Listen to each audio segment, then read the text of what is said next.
তো আমি একটা কথা রেখেছিলাম যে মাচা আমাদের তৈরি হয়ে গেছে, তৈরি যখন হচ্ছিল তখন একটা ভিডিও ছেড়েছিলাম, আর পুরোপুরি আমি যেটা ভেবেছিলাম তার থেকে 4 গুণ ভালো করে দিয়েছে আমার এই ভাইরা। 4 গুণ, মানে এ মাচা ভারতবর্ষের মধ্যে প্রথম এরকম মাচা তৈরি করা হচ্ছে। এই যে সব কিছু রেডি, এই যে পেক ভাই সোজা করছে, টেঁড়া পেকগুলোকে সোজা করছে। আর এই যে মানে আমরা যেটা ভেবেছিলাম আমি তার থেকেও 4 গুণা ভালো করে দিয়েছে। এর উপরে কোনো মাচা হয় না এই ভারতবর্ষে, এই প্রথম এই ধরনের মাচা।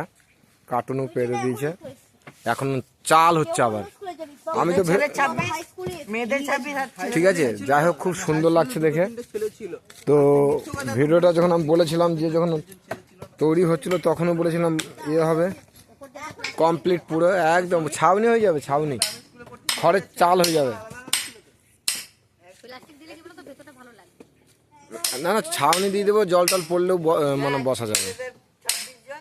এখনো বাঁশ ফাটানো হচ্ছে।